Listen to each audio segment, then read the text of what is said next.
back at the 2022 WCBT Tour Finals, sitting with number 6 qualifier, Ryan O'Callaghan. Welcome, Ryan. You're coming all the way from Thompson, Manitoba. Tour Finals. New to you in this event. Just tell me a little bit your pre-thoughts, your amble. Here we are, as your expectations getting and going here today. No real expectations. I just hope to go out there and play well and maybe not make a fool of myself because I've never done anything like this before. But I hope it goes good. Hope I win. Right. Everyone here does. So let's talk about the tournaments throughout the year. Obviously, 4 major tournaments. Mm-hmm. You made the cuts, all of them. And then all of a sudden at Heritage Traditional, the last event of the year. Yeah. Ryan O'Callaghan came on scene early in the year. You made the cut in Calgary. TPC, you made the cut. Yep. But then at Heritage is really where you sunk your teeth in a solid 3rd place finish. Yep. From what I understand is that you didn't know that you made the Tour Finals, but that's obviously some happy news to for sure. Yeah, no, I was just worried about winning the tournament at the time, and I think I was 24th or something in standings going into it, so it wasn't even on my mind that I could make the Tour Finals. I was just trying to win Heritage. So yeah, well, it's an exciting accomplishment, and obviously a bonus of doing that. Oh, for sure. Making it Tour Finals. Yeah. Now that we've had a night to play, obviously last night was the Gallagher Cup. Throw some balls out here, be in the mix with all the finalists.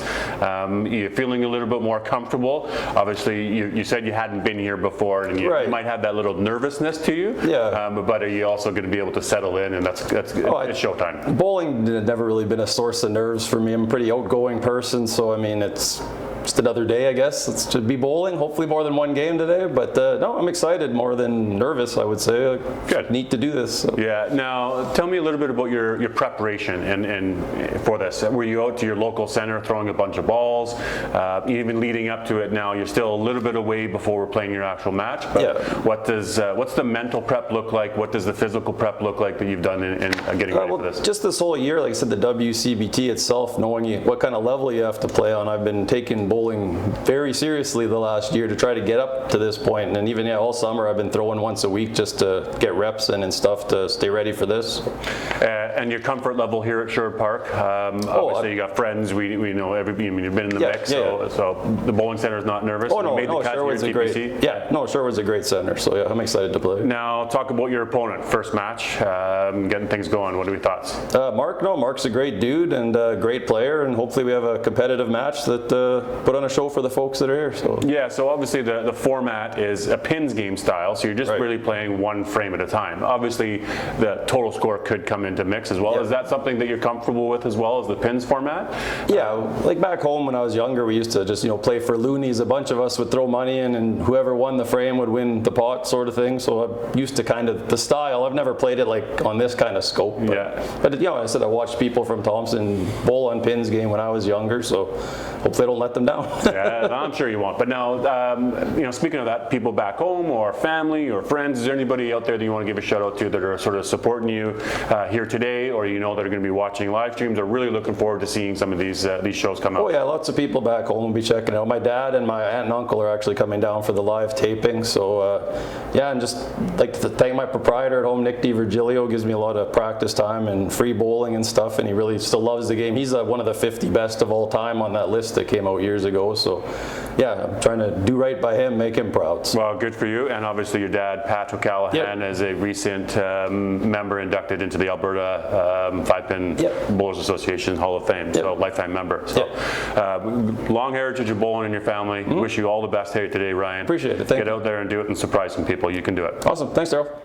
Sitting with number 11 qualifier out of Calgary, Alberta, Mark Miller. Welcome, Mark. Thanks for being here, bud. Thanks.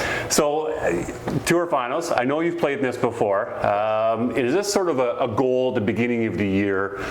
Sort of sign up for the tour membership. I want to have a consistent year, a couple of good runs, but really at the end of the day, is I want to make the Tour Finals. Yeah, the top 12 is the ultimate goal when you do register for the WCBT, and fortunate enough to just squeak in.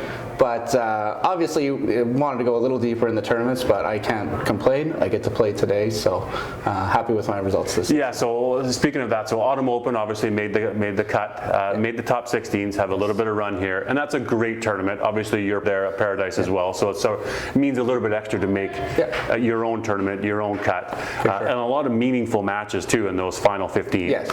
Then you come play TPC, have a good little run there, some bonus points, and sort of after those two, you're sitting pretty good for tour finals. So do you draw on those experiences coming into a tournament like this today? For sure. It's not quite the same format as the Autumn or Red Deer, where you kind of have a few games to figure it out, but it's very comparable to the TPC in regards to, it's not 3 games, but 1 game. You got to figure it out. You're playing one other person.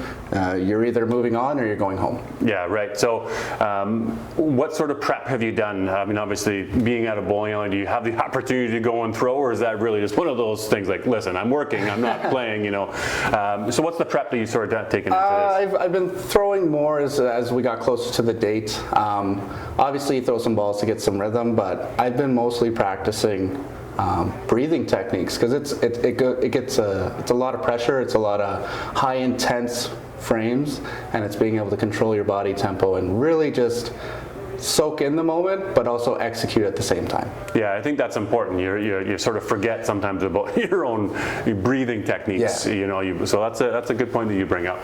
Talk about your opponent. So obviously, after a little to reseed, you're originally playing the player that wasn't available to make it. Correct. Now you're playing Ryan O'Callaghan, a rookie to this format, had a strong year and has really come onto the scene from a friendship level as well this year. How do you feel about Ryan playing a match? Is that something that you think about what he might be doing? Or Ryan is kind of not happy-go-lucky, but more relaxed. I'm not gonna expect anything super intense from him, but he had a really good run in Red Deer.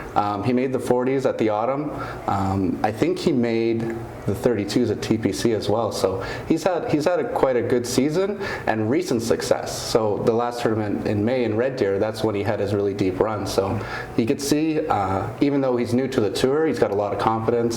And anybody you're playing in the top 12, you got to show some respect for and just do what you can, and then hopefully at the end it works out. Yeah, something that we've heard here multiple times is that if you're in the top 12 of the tour finals, you're a pretty good player, right? There's a lot of players outside the top 12 that are extraordinary as well. So good on those that have made it. Now, talk about your support network and anybody that might be here watching or that are really looking forward to getting that text or that message or seeing these shows down the road. What does that look like for you? Well, running the bowling center, obviously the league bowlers, my co-workers, that sort of thing, but ultimately my family.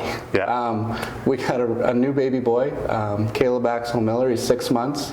I doubt he'll be in the stands, but he's in the building, and priorities in life are changing a little bit, but I hope that one day in the future he can take it back and look at this and go, hey, that's my dad. You know, it's just a baby, and I kind of do everything for them now. The priorities have changed. Well, good for you. I know how much this one means to you, Mark, and obviously being a representative for Bowling Center and even from Calgary in this event. Wish you the best of luck and put on a good show out there. Thanks, sir. Appreciate it.